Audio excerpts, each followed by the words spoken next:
السلام عليكم، مساء الخير في الاول. اقرا في ثمورة تونس نعدد يون مكان عندها لا بيبينيير يمي قارن مبروكه سي بالك لا بلي كرون بيبينيير داكي دي تونس تخدم الحاجه العاليه ثرات الحويد ون ايوا كي ند نوالي اشوي لان ذاك ذاكي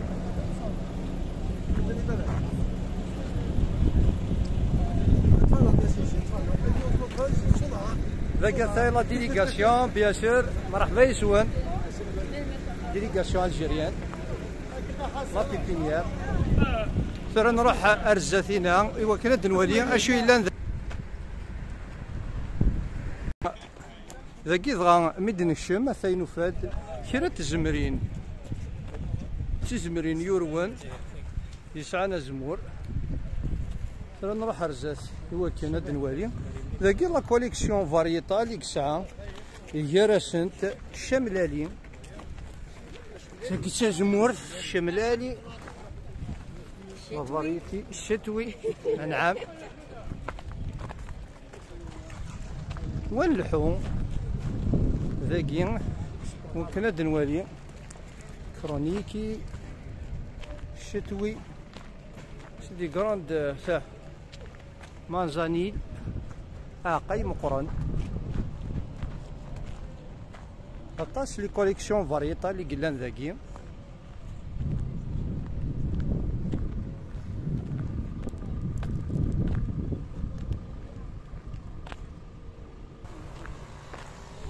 ذاكين لي بلون يتوهجان ابضان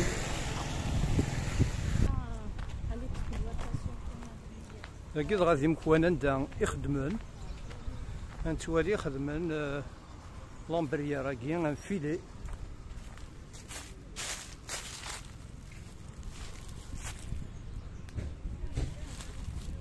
ديفيرونت فاز دي برودكسيون وقت فهمن زاتاكي فين انا لا بيبينيير راكي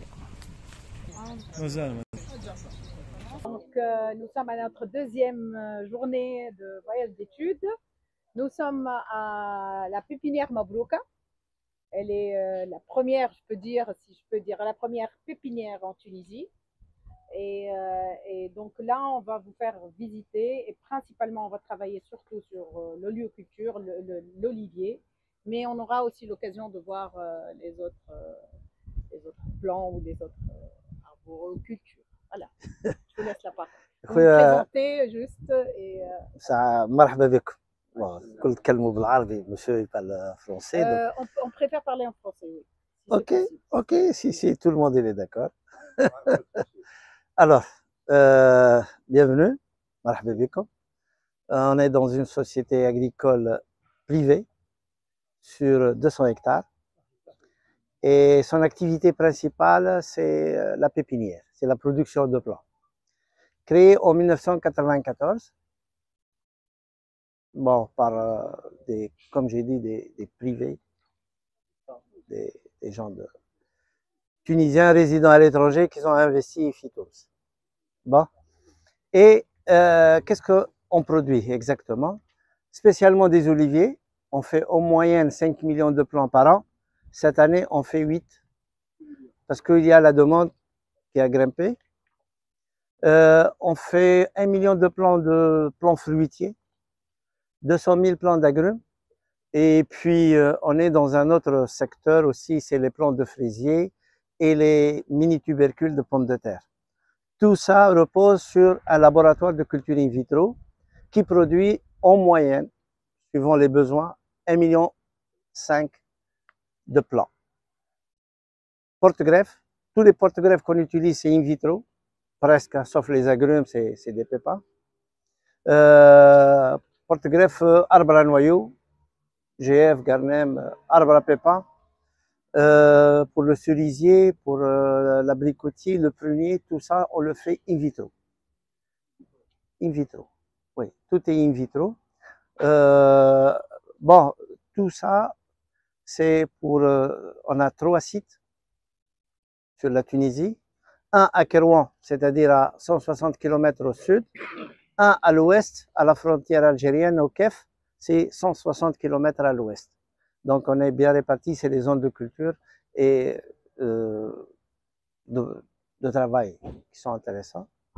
On a eu une expérience en Libye qui s'est arrêtée en 2010 et on a eu une expérience en Algérie, à Ain Ouessara, qui s'est arrêtée en 2019. On n'a pas pu continuer malgré que la structure existe encore. La société existe encore, mais on n'a pas pu terminer. Bon, ici, tout ce domaine, il est géré techniquement par une quinzaine de cadres, entre docteurs, ingénieurs et techniciens supérieurs, dans tous les domaines de l'irrigation, de phytotechnie, horticulture.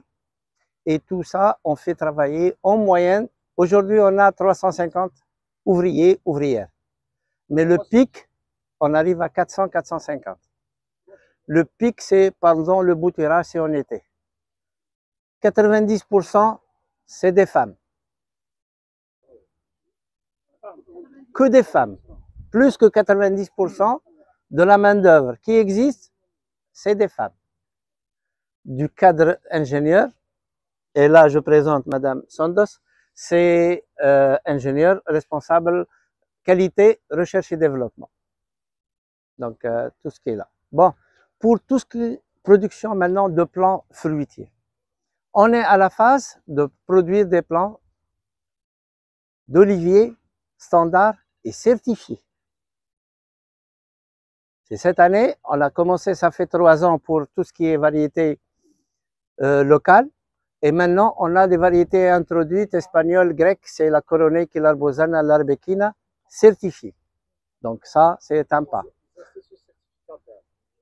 Bien sûr, la certification locale.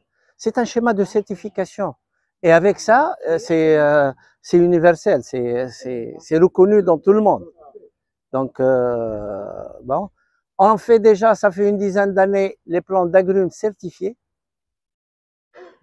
Et les porte-greffes certifiés, c'est-à-dire on a seulement 3 porte-greffes. Cette année, ils vont entrer encore deux autres porte-greffes. Le GF, d'ailleurs, on a déjà exporté pour l'Algérie du GF 677, certifié. Mirobolan et le Sainte-Lucie. Cette année, c'est le Mariana et le Garnem. Je ne sais pas s'il est déjà inscrit chez vous, le Garnem ou non. Le...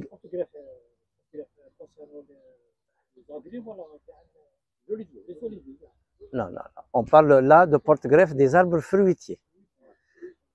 Des arbres fruitiers qui sont soit greffés sur place ou bien on peut vendre des porte-greffes in vitro. J'ai dit qu'on a exporté, on exporte beaucoup de porte-greffes parce qu'ils sont certifiés. Je sais que la législation algérienne interdit toute importation si ce n'est pas certifié. Et d'ailleurs, c'est pourquoi on a pu exporter les plants les porte-greffes GF 677 pour les arbres à noyaux, pour le pêcher, l'amandier, tout ça. Donc, pour les arbres fruitiers, on est en cours de certification, c'est-à-dire l'année prochaine, on va commencer à produire. Et là, l'avantage qu'on a, c'est-à-dire le schéma de certification, il est fait par l'État, mais en collaboration avec la profession. Ici, en Tunisie, on a une chambre syndicale des semences et plants qui regroupe tous les pépiniéristes. Et avec cette chambre, on a cotisé pour mener ce programme de certification à fond. Parce que c'est dans notre intérêt et c'est nous-mêmes qui avons financé en partie tout ce programme. Et juste pour vous, tant que vous êtes conseiller pour votre formation, la certification, elle a beaucoup d'étapes. C'est un schéma. C'est une procédure. C'est pas une analyse et vous êtes certifié ou non. Non, non, non. C'est tout un parcours qui commence par, si je dis n'importe quoi, j'ai une variété quelconque, Chemlel, à certifier. Il faut qu'il y ait, en premier lieu, c'est l'INRAT qui fait ça.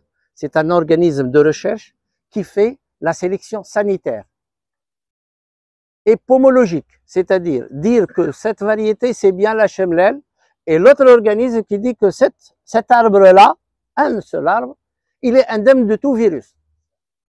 Et là, c'est la sélection sanitaire, ça s'appelle. Et à partir de cet arbre-là, on fait une multiplication et on descend pour le pré-base. Et là, il y a un autre organisme qui se charge, C'est plus l'INRAT, c'est plus l'INRA, c'est un autre organisme comme l'ITAF chez vous, qui, on l'appelle un organisme de prémultiplication. Et lui, la descendance de ce premier plan, ça s'appelle le pré-base, et il fait le base, et cette base-là qui est toujours indemne de virus, et cette catégorie-là qu'on donne aux pépiniéristes pour qu'ils produisent des plants certifiés. Vous voyez? Donc le plan standard, d'après la loi, on le fait que pour l'analyse pour nématologique seulement, mais certifié, on garantit la variété, l'état sanitaire, nématodes et virus. Donc la qualité, c'est pourquoi parfois des pays exigent un plan certifié, parce que de point de vue qualité sanitaire, c'est le top qu'on peut demander. Donc, oui, mais on en a des organismes de quarantaine, mais on peut ne pas avoir la certification. Par exemple, en Algérie, il n'y a pas la certification. Vous avez des plans standards. On n'a pas d'organisme certificateur. Non, c'est l'État. Non, non, vous pouvez le faire. Il y a eu le projet italien chez vous, comme il a été chez nous aussi. Je ne sais pas s'il y a des gens de l'administration. Il y a eu un grand projet qui démarre cette démarche de certification. Parce que c'est un grand travail. Il faut les organismes, il faut définir qui fait quoi. La première partie, c'est nous, c'est la recherche qui l'a fait, c'est l'IRA. Et après, l'autre, c'est un organisme de prémultiplication, comme chez vous, c'est l'ITAF. On a un système d'inscription. On appelle l'inscription. Ça, c'est différent. Voilà. Ça, c'est différent.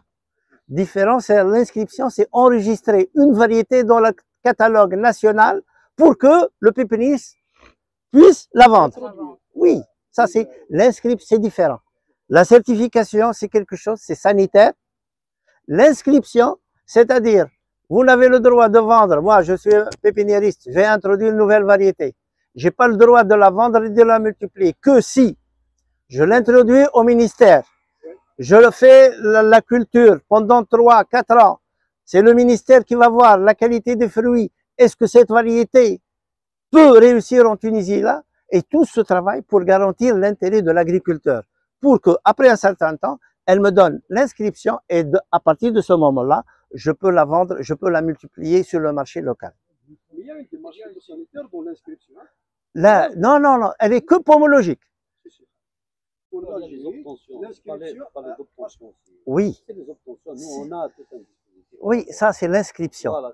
au catalogue. Il y a deux organismes qui sont impliqués. Si le sien, c'est qui prend le volet de semences et plants, il y a l'IMPV qui suit. Ça c'est,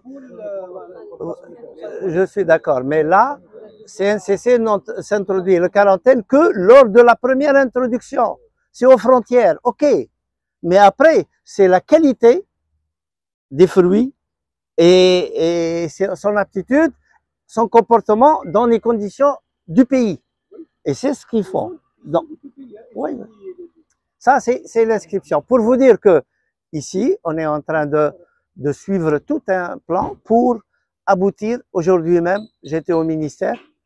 On fait partie, je représente la chambre syndicale au niveau des commissions du ministère.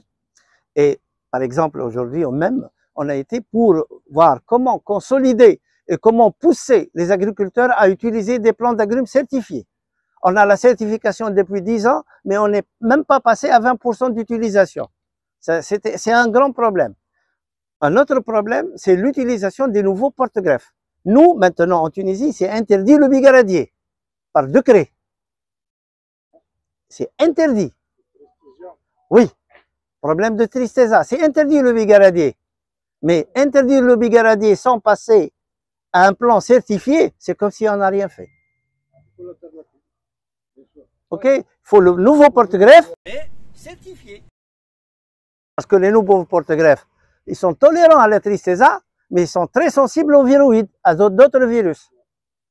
Et si on résout le problème partiellement, on change le bigaradier parce qu'il est sensible à la tristessa, c'est comme si on n'a rien fait pour les autres virus.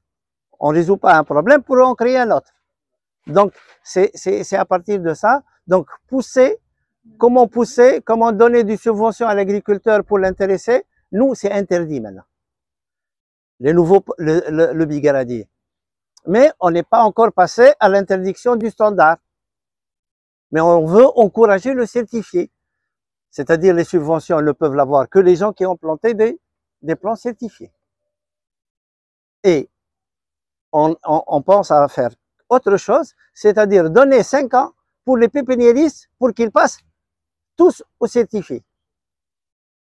Et ça, c'est graduel. Donc, il y a un intérêt national. L'agriculteur ne peut pas le savoir, ne peut pas le sentir.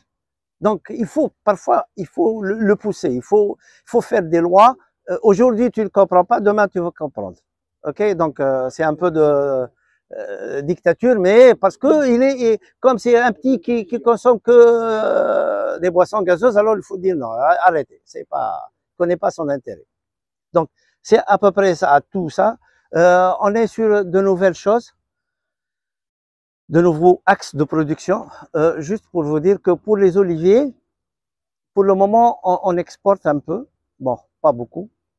Bon, parfois des années, il y a de la demande, parfois il n'y a pas de demande.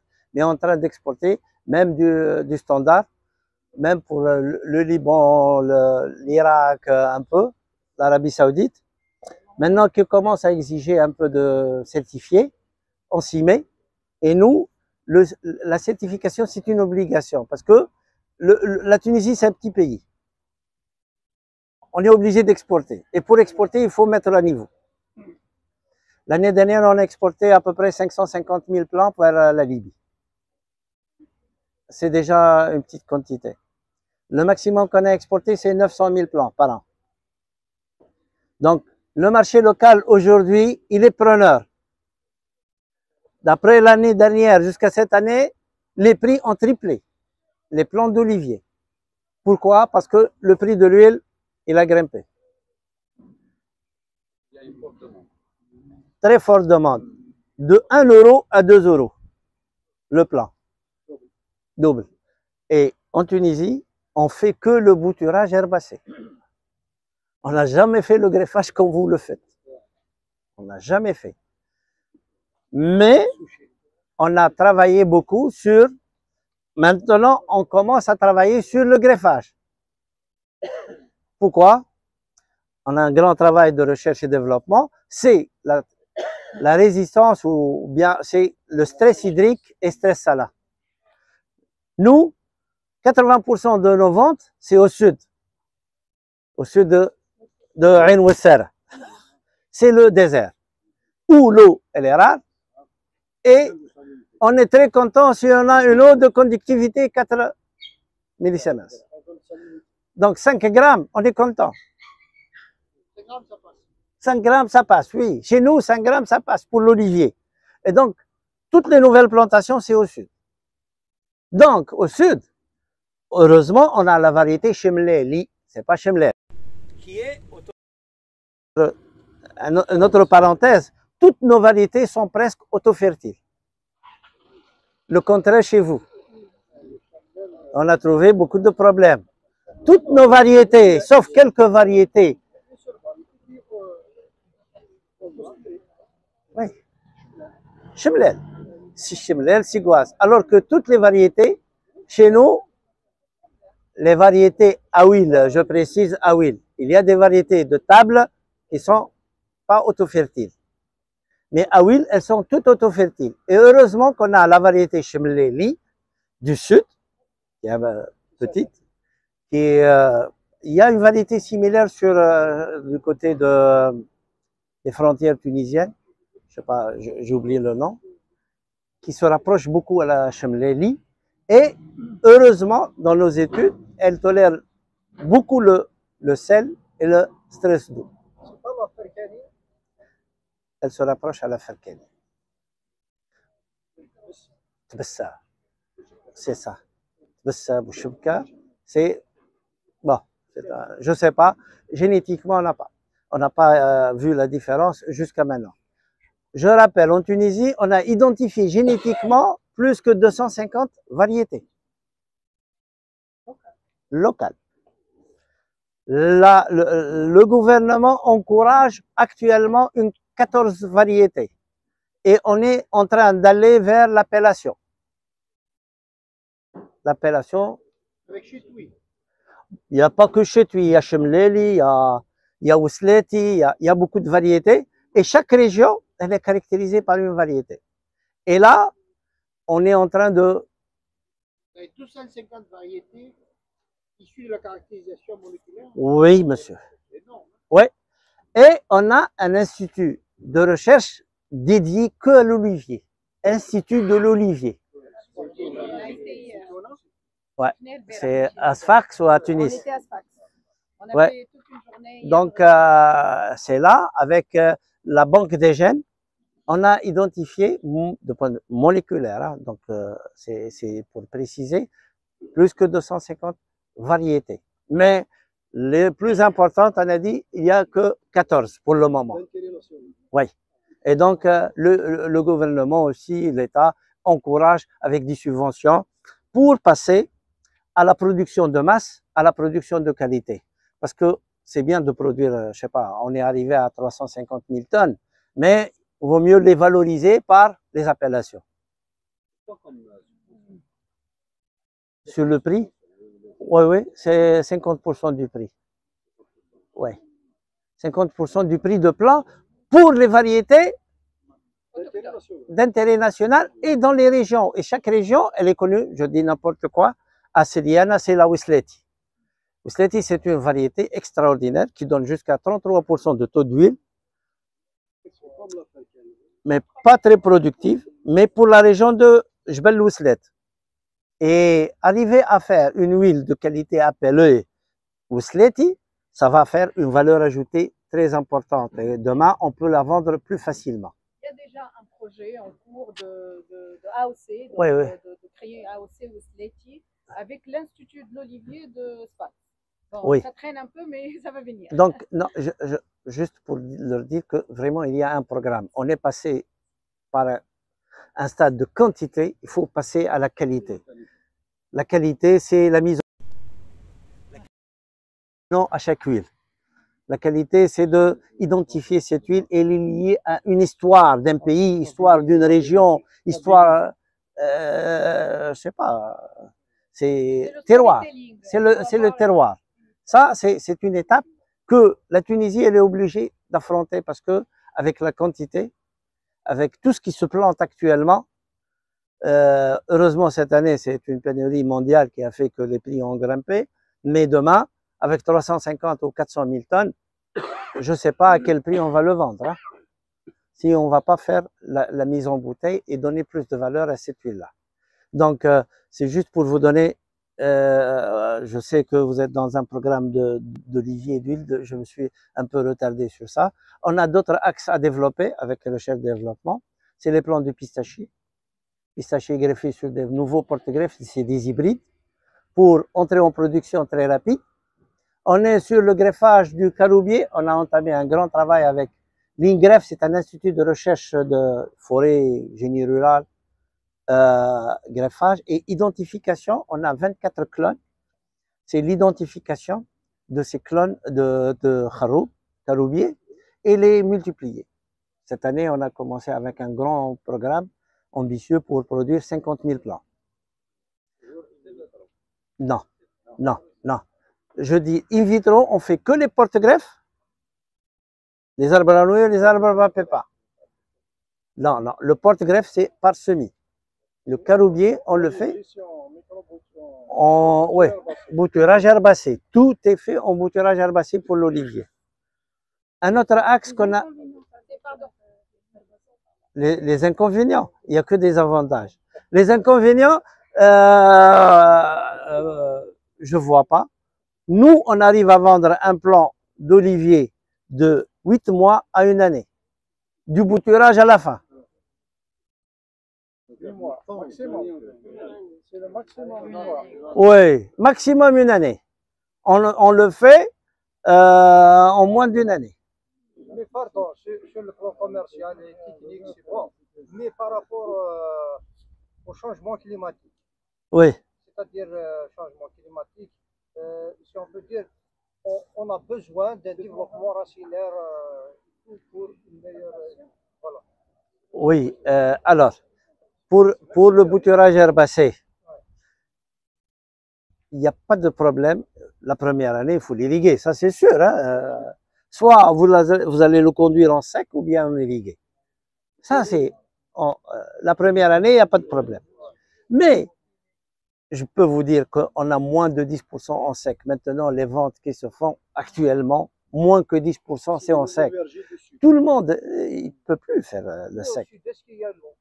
Oui, il y a de l'eau à 5 grammes, mais il y a de l'eau.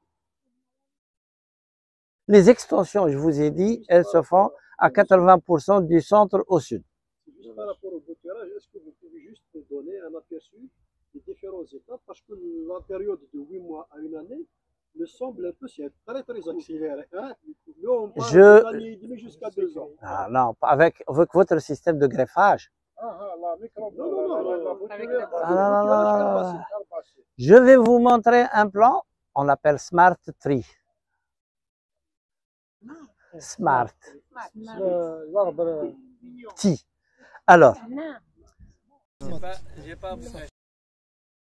va le bouturer, avoir la petite bouture, on va la rempoter dans un pot et on va faire sous serre.